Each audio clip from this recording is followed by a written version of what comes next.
A Reddit channel presents AskReddit, what is the scariest story you know that is 100% true?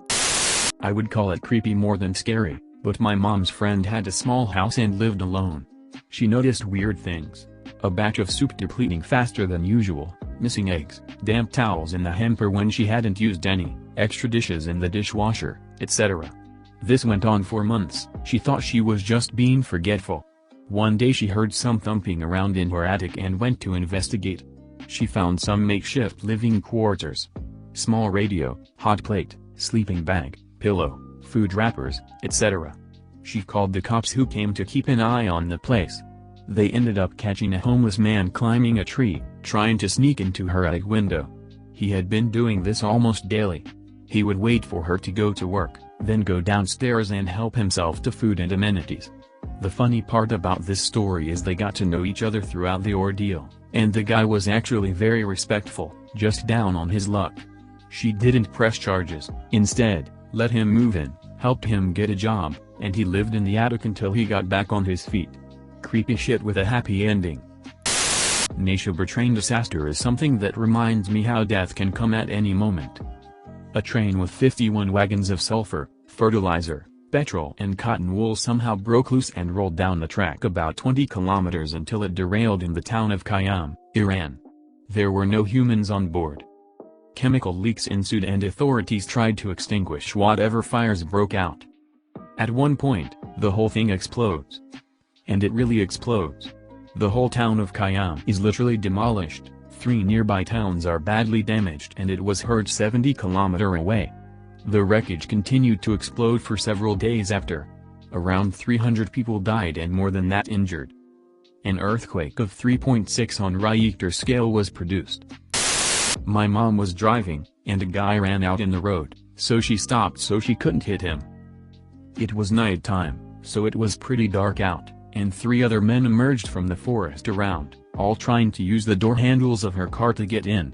She locked them luckily, and gassed it to the nearest town. Remember to always lock your car after you start it, because if it wasn't unlocked who knows what would have happened to her. My friend's boss bought an Audi A4 convertible, back when they were new and interesting. One of the talking points was the pop-up roll hoops that were hidden unless you rolled it. A few months after buying it he got to test those roll hoops out, as he lost control and skidded down a steep bank about 10 meters, till 35 feet, deep. The roll hoops did their job, and he survived with just cuts and scratches from the bushes he'd plowed through. The car ended up the right way up and he got out, walked back up the bank to the side of the road, then got on the phone to the police to report the accident. While he was standing there a driver from a car that had seen the accident came over to speak to him. Approaching from behind, the other driver asked if he was okay. My friend's boss turned around to reply and dropped dead. His neck had been fractured, but was in one piece right up until he turned his head, when it severed his spinal cord. Before my dad died, he once told me a story from when he was in Vietnam in the 1960s. He told me about a mission where he and one other American with 5 SIG strikers, South Vietnamese villagers turned fighters, were tasked to place seismic ground sensors along a trail network deep in the jungle. He said they were about 2 days into the mission when he and 2 of the strikers split off from the main group to go watch a nearby trail intersection. He said the jungle was pretty quiet that day, just the sounds of birds and bugs and an occasional monkey. He said they had been watching the trail intersection for about 3 or 4 hours and were deciding on whether to move further down the trail or to turn back and link up with the rest of the patrol. Before leaving the cover of the brush, my dad said he checked the trail ahead of them one last time and prepared his men to move. Now here is where the story gets interesting, and he told this part with absolute dead seriousness. He said just as he started to step out onto the trail he sees a light-skinned black Union cavalry soldier in full battle gear laying alongside the trail just shy of the intersection. My dad said the Union soldier had 2 pistols, a Spencer rifle and a short curved club at his hip. As my dad was trying to process what he was seeing, the soldier looked directly at him and smiled. Then the soldier slowly placed a finger up to his lips as if to tell him to be silent and then motioned my dad back off the trail. My dad said he signaled for his men to remain hidden, and he recalled that as he slipped back into the jungle on one side of the trail, the Union soldier did the same on his side of the trail. Less than 10 seconds later he said the lead element of a group of NVA, North Vietnamese Army soldiers, walked right through the trail intersection some 30 feet away. My dad estimated that the group was comprised of some 70 to 80 soldiers equipped with automatic rifles, light machine guns and rocket-propelled grenade launchers. He has no doubt that his entire team would have been wiped out on the spot.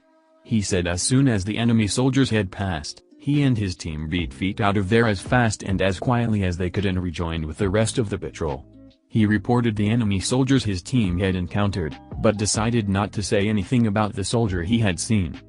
My dad kept this secret for many years, only telling me just before he passed and earlier only telling his grandmother on her deathbed in the 1970s. He said when he told his grandmother, she smiled and without opening her eyes told him, "You saw old Red Tom." Red Tom was my great-great-grandfather.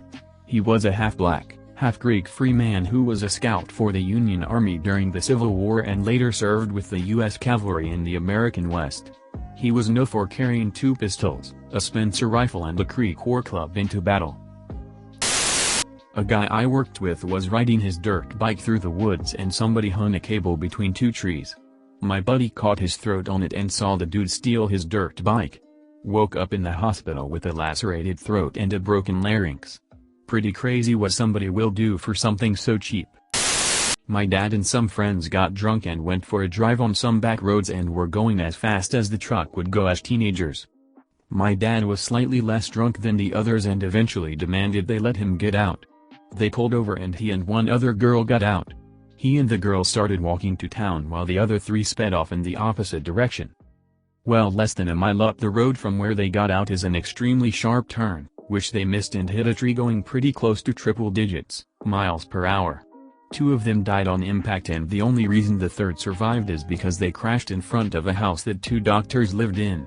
The survivor was paralyzed and lost his leg and part of his arm and was in the hospital for 8 months before dying. This was in the 60s, so medical care wasn't what it is today. When I first got my permit, my dad took me to that corner to explain the importance of safe driving. It gave me goosebumps about how close he was to being in the truck. He said that the dad of the driver got what remained of the truck to be hung up in the center of town 4 months after to be a warning to all. Not as scary as some of the stories here, but I was pretty horrified when my dad told me the story. There are some really big houses in the woods in my hometown. One of the owners went out drinking with his buddies and realized he forgot the key to the gate when he got home. So he decided to just climb the gate. While climbing in his drunken state he slips and his leg gets pierced by one of the spikes on the gate. He was hanging there but too afraid to call for his wife. Since he was sure she would just open the automatic gate from inside the house and since it was one of those gates that slides to the side it would just rip his leg off if she did. He was hanging there the entire night until his wife woke up, saw him and called the fire department. My dad, who is one of the firefighters that showed up, said they had to saw off the spike to get him off. Just imagine hanging from your own gate all night not being able to call for help. Disclaimer. The following story is very violent. You have been warned. A female friend in college disappeared from a party at another university in the city town 25-ish miles north of our school.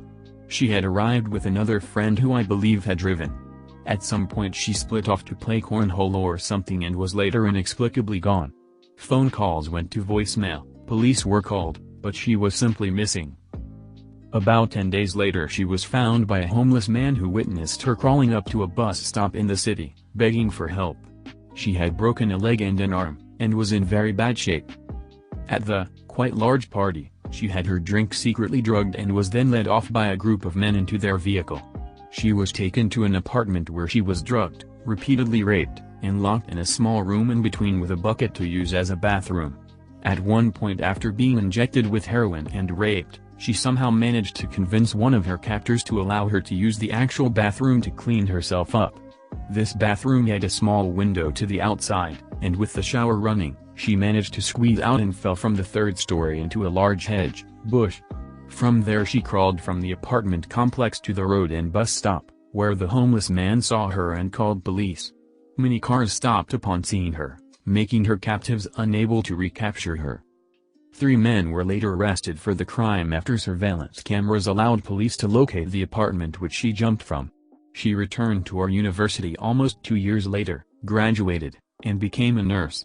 She was obviously traumatized, never partied again, carried a gun everywhere she could, and somehow moved on with life. It was a terrifying tale none of us ever forgot. She was an 18-year-old freshman when the incident happened. Hey guys, thanks for watching the video. Please leave a like and subscribe to never miss a video. Also turn on the notification bell. I'd really appreciate that.